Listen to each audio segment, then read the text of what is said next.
Hey guys, it's Christopher Bell here, and you're watching Cup Connection.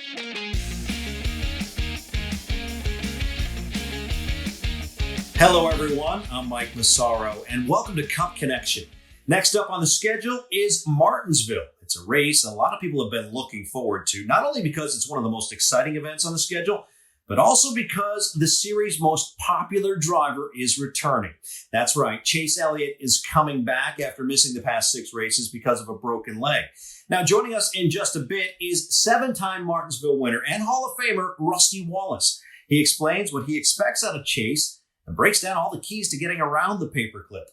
Now, one driver carrying momentum into this weekend has to be Christopher Bell. The young former dirt track ace flexed some muscle this past weekend.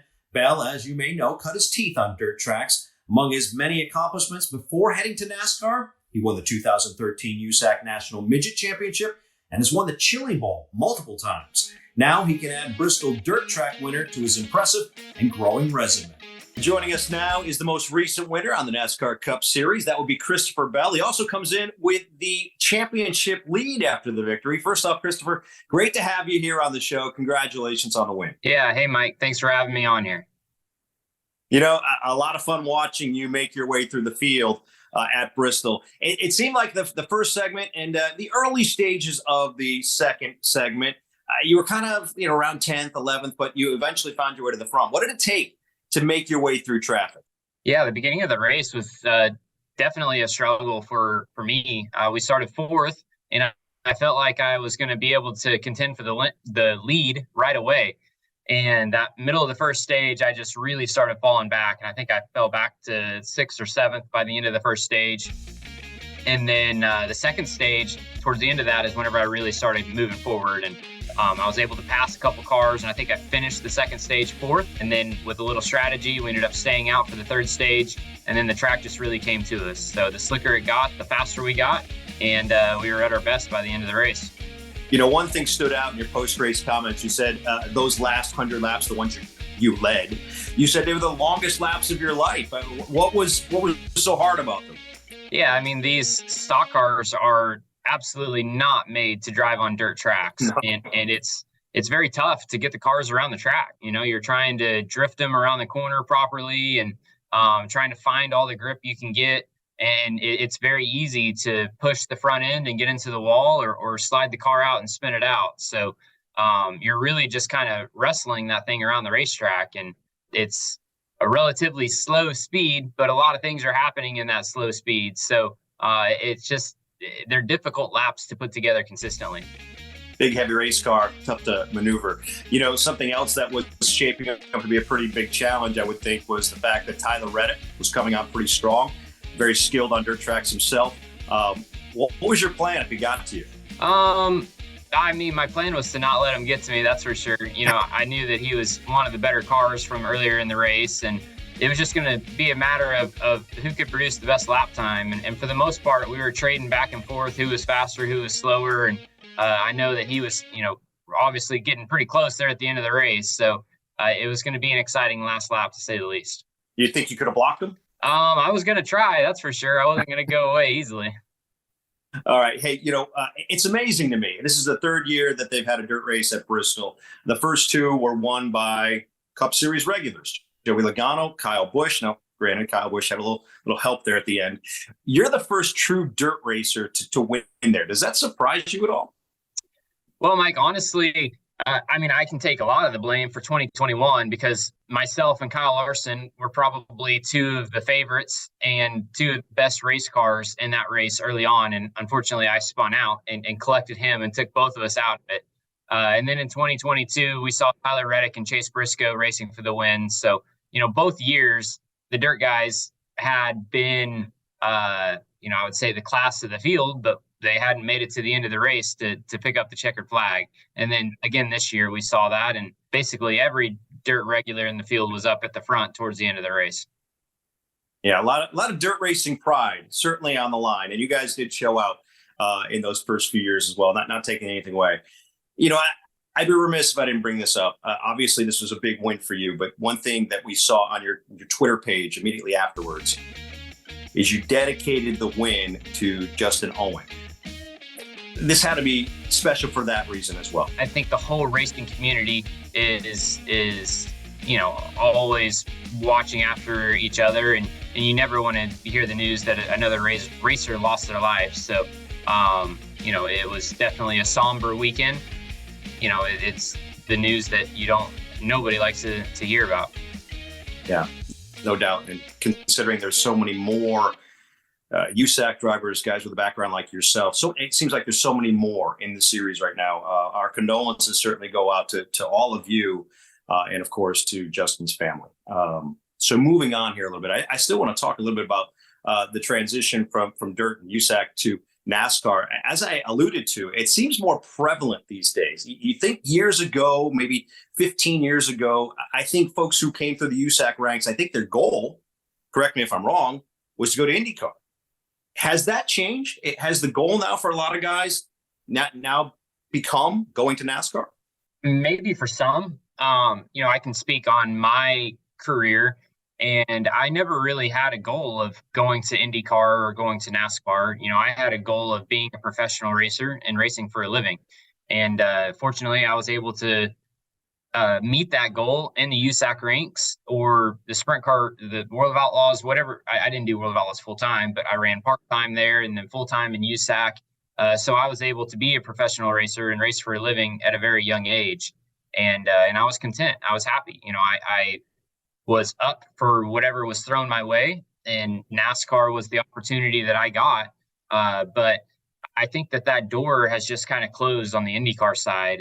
And for whatever reason, it seems like that side is very much money driven, and they are looking for, sponsored drivers, which, NASCAR can say the same thing too, but I feel like the door is a lot easier to get to, or the pathway is easier to get to NASCAR than IndyCar. So more opportunity here.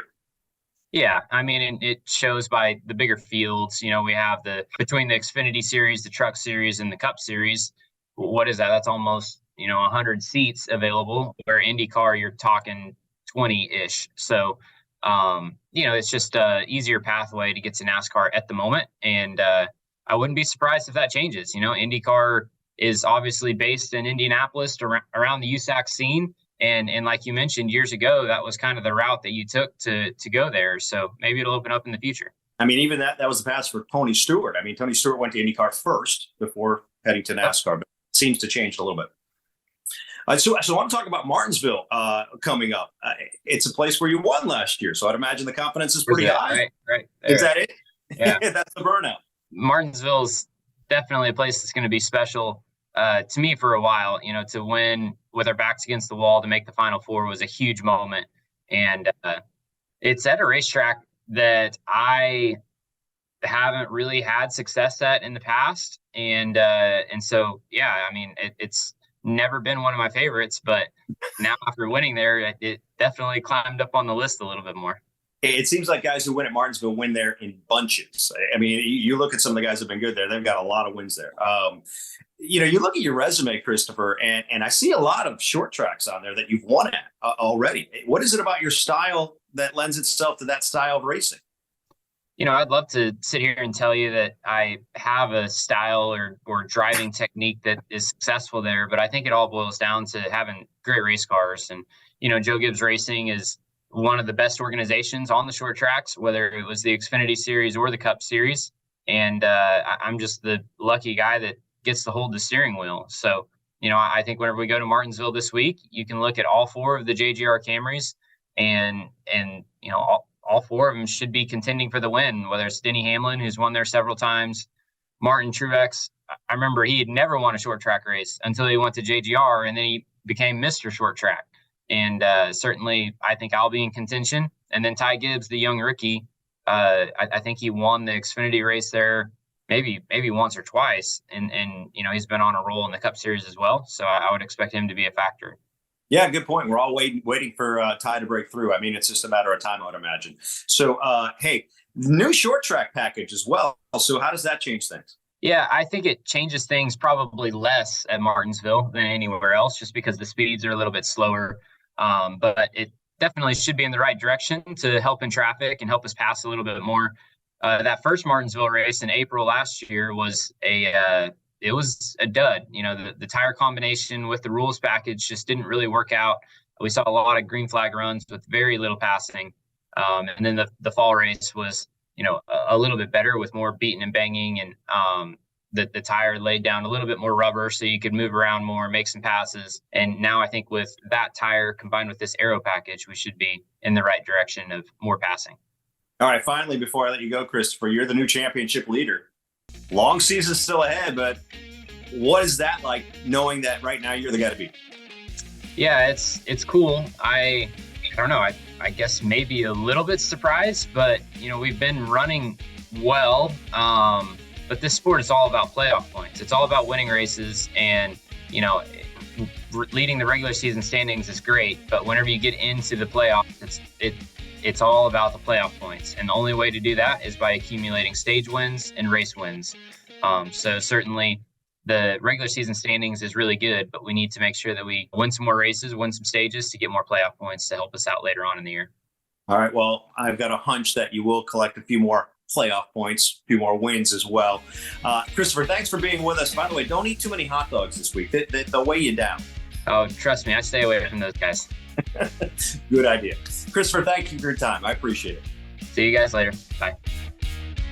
What a bright future Christopher Bell has. He has obvious talent and is surrounded by a very strong race team. Remember, he was among the final four in last year's championship battle. Now, Martinsville, as we mentioned, is where Bell picked up a victory in last year's fall race. However, he has a long way to go before matching one Hall of Famer who absolutely dominated that half mile during his career. Our next guest was an amazing short track driver who had a combined 16 wins at Martinsville and Bristol alone. Joining us now is NASCAR Hall of Famer and MRN radio analyst Rusty Wallace. Rusty, great to have you. Good to talk to you again. Hey, thanks a lot, Mike. It's really nice being on your show, buddy. I haven't seen you in a long time, so this is going to be a fun deal today. Yeah, great to catch up. Hey, a little story before you even get into this. The audience may not know this. You may not even know this. Going back to, 1999, my first year in television, working on a show called Inside NASCAR with Ned Jarrett, Stephanie Durner, Steve Wade, Randy Pemberton. My first interview they gave me was Rusty Wallace. I was absolutely shaking like a leaf. I mean, absolutely. I mean, you can see it on video. I was just quivering. So no need to quiver, man. I'm a calm guy. You are. We've gotten to know each other quite a bit over the years, and I'm thankful for that. I really wanted to have you on this week for a couple of reasons. It's the week between Bristol and Martinsville, and those are two tracks where you are just the man. Really, you were. So I just want to get your thought. You won 9 times at Bristol, but never on dirt. They didn't even think about that kind of thing back then. So what do you think of them putting dirt on that place? Well, I never thought they'd do that. In the first year they did do it, I'm like, okay, it's not going to work. How can it work properly? But it did. And everybody had a great time. And they dealt with a lot of mud and a lot of rain, a lot of issues like that. And they finally figured it all out, how to get that track compacted correctly. And, it brought a whole different group of fans too. I mean, a lot of fans that just big dirt track fans that normally wouldn't go to the big half-mile high bank track at Bristol, but they would go to their local dirt track. And so when this happened, they all came over, and all the short trackers from around America took interest. And then, the guys at Bristol Motor Speedway opened the track early for different style races. So I was surprised, but it really did fire everything up, get everybody excited about, dirt racing at Bristol. I mean, it was a novelty. It was something different. Now we've done 2 or 3 years of it so far, and it still seems like it's going okay. So, I have nothing bad to say about it. I'm not a dirt track racer. I don't know much about it, how to drive that style of racing, so I can't comment a lot. But, just looking at the popularity of it, looks pretty good so far. Would you have liked to have tried it? Oh, yeah. Yeah, and if it was on the schedule, I would like to try it because, before I got into NASCAR, I raced in the USAC series back in the Midwest, and my gosh, we would run Springfield, Illinois on the dirt, DuQuoin, Illinois on the dirt. And I ended up winning DuQuoin, actually. It's one of my bigger wins that I still talk about today because the guy I beat was AJ Foyt on the last couple laps. I passed AJ, won the race. And you go back in the record books right now and you look at the DuQuoin State Fair, which is a huge race. And there it is, Rusty Wallace, a winner, and a fella that's not a dirt track racer. But what I learned, that track really blackened up and dried up as the race went on. And as the race went on, I just started driving it like an asphalt track. I remember AJ's on the very top of the track, got that right rear tire up in that cushion, shooting rooster tails, and I'm on the bottom, just peeling around the bottom. And I ended up winning a race. So it was a pretty cool deal. Yeah, I bet it was. Anytime you beat AJ Foyt, it's a big deal. Hey, so I'm sure you watched this past weekend, Christopher Bell picking up the win. What'd you think of that? I thought he drove an amazing race. I mean, just watching him, how he handled that car and how close he could get to the walls. And he just had it on a knife edge that whole time. And how he fended off, the 45 car. That was a great job against Tyler Reddick. But I thought that Christopher Bell did a wonderful job. And it was fun to watch. And when you watch it, you go, man, you got to be really talented, a really talented dirt track racer to take that right rear tire and that old car being sideways and just put it right on that cushion, lap after lap after lap, and not make a mistake by jumping over the cushion or driving it in too deep or not deep enough. It was just like picture perfect every single lap. So it was a fun watch for me. One thing, and we just talked to Christopher on the show about the influx of young drivers from USAC and from the dirt racing ranks now moving to NASCAR. It seems like it's more prevalent these days than ever. What do you think? I totally agree with it. And I'm sorry I interrupted you, but I think that I think that their drivers are coming from all kind of disciplines. I came from the short tracks of America, all the asphalt tracks, the American Speed Association, where myself and Alan Quickie and all those guys and Mark Martin grew up on. Now they're coming from different disciplines. We've got Tony Stewart, who came from the dirt track stuff. Even Jeff Gordon, a little bit back in the dirt track days, came there. Now you got Christopher Bell, Kyle Larson, guys like that are all. Instead of coming from the short tracks of America on the asphalt tracks, they're coming from dirt tracks. So it both work. It works for both. It was good for me and it's good for them. That's what I'm trying to say. The big deal is getting signed up with a good team that's got the proper equipment where you can show your talent. I mean, to think you're going to be a dirt track racer and just jump in a car and with a B or a C team and be successful, it's not going to happen nowadays. One thing it has helped some of the dirt track racers, they can do simulation and they can get these simulators and learn much quicker, especially what the corners are looking like coming at them on some of these road courses and things like that.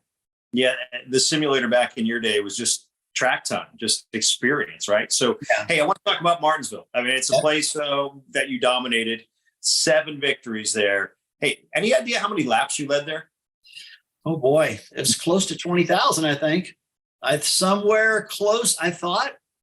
It's 20,000 for your career that you led there. Oh, that's what it is. Okay. But it's close. It's over 19,000. I did my homework. So, but at Martinsville, it's about 3,600. I mean, that's still very impressive for single track. Well, hey, I'll take it. I love it. Martinsville is just one of my favorite tracks. It's just it's an old bull ring, a flat racetrack, long straightaways, tight corners, a lot of bumping and banging, a lot of sheet metal swapping. And that's the reason it continues to be one of the fan favorites. Why were you so good there? It was pretty simple because I grew up. That's where I grew up on. I grew up on those style of racetracks, those flat racetracks where it was all about grip. It was all about getting your car to handle real good. There wasn't hardly any talk of aerodynamics. It was all about springs and shocks and tire pressures and just understanding your car. And when I would run all those tracks up in Wisconsin and Illinois and Minnesota, even out Bakersfield, California, back in the day, a lot of those tracks, it was just all short track, all half mile stuff. And so when I got to Bristol and won right away, I felt good about that victory. But then when I got to Martinsville and started winning there, it started making some sense too. Meaning that if I'm going to win anywhere, it makes sense to me that I'm going to win on the short tracks. And that's what happened. But then it got to where I really knew what I wanted out of my car at Martinsville. I knew where I wanted that thing to perform. I knew where if I was going to make passes, where it had to really handle better. Now that I'm not driving any longer, my key there was basically, number one, taking care of my brakes. So I had a really good car at the end for brakes and stuff, because back then the brake technology wasn't that good. So you really had to save your brakes and you couldn't run the car 100%. So I had to know when to run the car and when not to run the car 100%.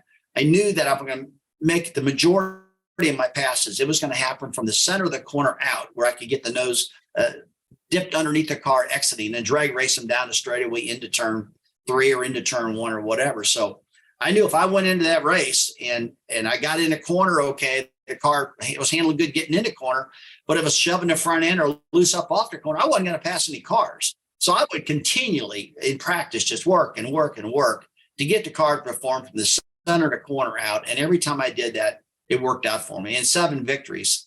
That was a really good record to that track using that style of driving. So if you were to coach a driver that's going there this weekend, a young driver, maybe Christopher Bell or somebody else, what would you tell them? I would tell them basically what I just told you.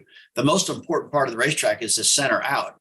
And if that car is not doing what you want, you got to be able to get in that corner. And once you get that left front tire right on the bottom of that apron and you're picking that throttle up, that front end can't scoot out on you. That rear end can't slide out on you. You got to be able to be pulling on the wheel so you can pull that front end down under a car and have it behave properly coming off the corner. Just like I said, it can't be pushing the front end. It can't be loose. It's got to really, now you can put up with some stuff on entry. You can put up a couple little things that give up parts of the racetrack, but you cannot give up the center out. And that's what's going to put you in victory lane. And that's going to get you sponsors. It's going to get you interviewed. All the kind of crazy things are going to happen because you got that car handling right and it puts you in victory lane. All right. So a couple of storylines that I want to address heading into Martinsville. And I think the big one is, Chase Elliott coming back after breaking his leg. It's his first race back. What do you expect out of him this week? Well, I think he's going to be just a little bit, slow getting going. I think he's going to have to get his rhythm. Hopefully that his leg, he can move it just like he normally did. I hope that he's got enough flexibility in that bad leg to really work the gas and the brake, because there's a lot of footwork that goes on in Martinsville, Virginia. It's not like Talladega or Daytona or Charlotte or Michigan, places like that, where you just moving your feet just a little bit. There's a lot of dancing around. If there was a camera on his feet and other people, you'd see a lot of this going on, a lot of braking, a lot of pumping the brakes, a lot of modulating the throttle. But if he's got to take his leg and do what I call stiff leg driving, just push back and forth, he's going to lose his rhythm and not get where he wants. Now, he's going to power through it and do the best job he can. But I remember when Tony Stewart messed his leg up, it really messed him up a couple times. I remember watching him coming off the corners at some of these racetracks and just flat spin out. And I'm like, what in the world is going on? And in my opinion, it was all that leg. We just did not have the maneuverability, the flexibility to what I call dance with your legs and dance with those pedals, because you really got to work them hard. And I'm concerned about any driver that's got a broken bone, that he's got to be very careful and watch his bones and watch how his legs and ankles work and all that. So when you mess with all that, it affects the way the car handles and the way you drive it. It's a physically demanding racetrack, even if you're in top health. I mean, yeah. I can only imagine what it's going to be like, coming back, still nursing a bit of an injury. Well, 400 laps instead of 500 laps, that's going to be better. That's going to help him, and I still got to constantly get used to that. We had Clay Campbell in our studio at Richmond a couple of weeks ago, and he was, they get up there on MRN and talk about the upcoming race and how to get tickets and things like that. And it was just rolling off his tongue. And he said, yeah, I'm really looking forward to the 400 here in Martinsville. I went, what? Did I just hear that? and he said, no. And so I felt a little stupid because I said, 400, what's that like? He said, well, we did it last year, And I said, and I'm like, oh, yeah, okay. But I forgot. Yeah. So it's better on Chase for that, because it's 100 laps less. Still 400 laps. Yeah, still be pretty tough. Hey, so the other side of the coin is Josh Berry. Mm-hmm. He took over for Chase while he was on the sidelines. Some people think that maybe he proved himself. What do you think? I think he's a great short track driver. I think he's just a great driver in general, but he's much like my career. Just grew up on the bull rings of the short tracks, and now all of a sudden got good cars and started running real well. As soon as I got in that Blue Max car back in 1986, I think it was, man, we're only 4 races into the year and I already win Bristol. And I'm like, holy smokes, I know how to drive these tracks. I know I do. But I needed a good car. Now I got a good car. Now I'm there. And Josh proved that right away. I mean, immediately he got in that car and started running up front, which was not a surprise to me because I knew his upbringing and how well he ran on the short tracks. So again, it made sense. So do you believe he has a future in the Cup Series? Oh yeah, I think he's got a future. I think now that he's got his foot in there and they've seen how well he's run, anybody that ignores him and doesn't get him in a car pretty quick is missing out on a good opportunity, I think. I think that's a heck of an endorsement. What about favorites this weekend? Who are you watching for? Well, I'm always going to watch the veterans, that's for sure. I'm going to take a look at Harvick. I think he's going to, get running better at that racetrack. You mentioned Chase Elliott. He was one of the favorites. I don't know how he's going to do because of this. I really do expect Kyle Busch and Richard Childress's car to shine at Bristol. I think he's going to look real good there. So, but the guy that you just cannot ignore, it seems like he just keeps bringing it home week after week, is Joey Logano. I was talking to Penske the other day, and he said, I can always count on Joey to close the deal. And that's what he said. I can always count on Joey to close the deal. And it made me feel good because he'd say, I can always count on Joey to close the deal, much like you did. So he just gave me a little pat on the back, and it felt good coming out of the captain, But yeah, Joey, he's just been solid. He just, you watch him week after week. He had a little struggle at on the dirt track, but the day before he won, in the truck series at the dirt track, and then had a problem in the cup race. So, you get rid of that one, but all the rest of the races, he's just been rock solid. So, if I had to pick somebody I think is going to win the race, I probably have to put my hat right on Logano. All right. Well, I think it's a solid pick. All right. Before you go. All right. So 7 wins, you get the iconic grandfather clock as a trophy. Where are they now? What do you do with 7 clocks? Oh, thank you. My very last one I gave to Larry Carter, my crew chief, because I knew that was my last, going to be one of my last races at Martinsville. And when I won my last Martinsville race in 2004, I knew we had the 2005 season to go yet, but when we won it, it was such a big race because I announced my retirement from driving, and Larry did not want me to quit driving. He was actually mad at me that I was, hanging it up because our last year in 04 was really pretty doggone good, and 05. So when I won the race, and my last one, I loaded that thing up on a truck the next day, and I drove it over to Larry's house and knocked on his door because I knew he was off work that day. And he was just in tears. He could not believe I gave the grandfather clock to him. Now, the rest of the grandfather clocks are in the basement of the Hall of Fame in Charlotte, North Carolina.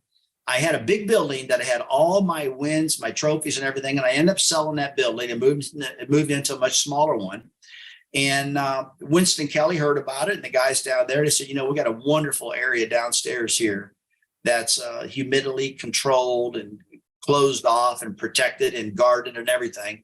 He said, we'd be more than happy to have all your stuff down here. So almost all my trophies, not all of them, but a big portion of that, uniforms and helmets and stuff like that, is in the basement of the Hall of Fame. And every now and then they go down there and they'll pick pieces up and they'll take it upstairs and stage them and show some of those trophies. Well, it might be a good place for it because those grandfather clocks can be loud inside the house. Yeah, they can be.